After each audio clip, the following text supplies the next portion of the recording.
I have an amendment at the desk designated as Titus number 012. I ask unanimous consent that the amendment be considered as read. Without objection, so ordered. Clerk will designate. Amendment number 12 offered by Ms. Titus. Ms. Titus recognized for 5 minutes to explain her amendment. Thank you, Mr. Chairman. We all want government to work better and more efficiently, and I think we all agree that sometimes the regulatory process can create more problems than it solves. But there are certainly other cases, especially like under the jurisdiction of this committee, where regulations and rulemakings are not only helpful, but they're critical to progress. That's why I've introduced this amendment along with my colleague from Connecticut, Ms. Esty. I thank her for her support, which would exempt regulations and rulemaking related to UAS from the requirements of Executive Order 13771. This executive order subjects all new federal rulemaking and regulations to a 2-for-1 rule. For every new regulation, 2 existing ones need to be removed. Now, that's a great happy hour special in my district in Las Vegas, but when it comes to regulating UAS industry, it just means unnecessary delays and hurdles.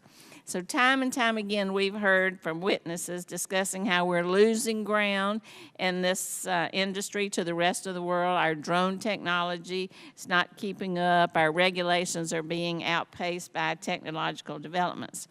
Well, Executive Order 13771 may be well intended, but I think that it will hurt our ability to innovate and unleash technology. We've got to provide some guidelines.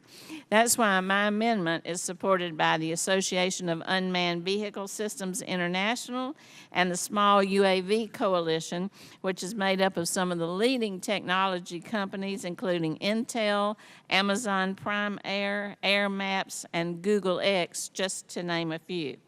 The language in this executive order specifically states that Congress has the power to make exemptions, so you don't have to worry about it being contradictory to the executive order in any way.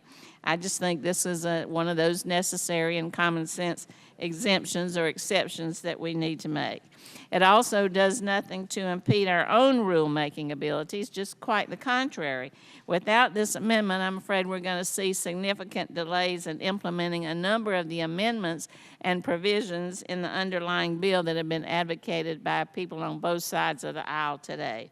So I would urge my colleagues to join me in support of this amendment, exempting our UAV regulation process from this 2-for-1 executive order provision. I yield back.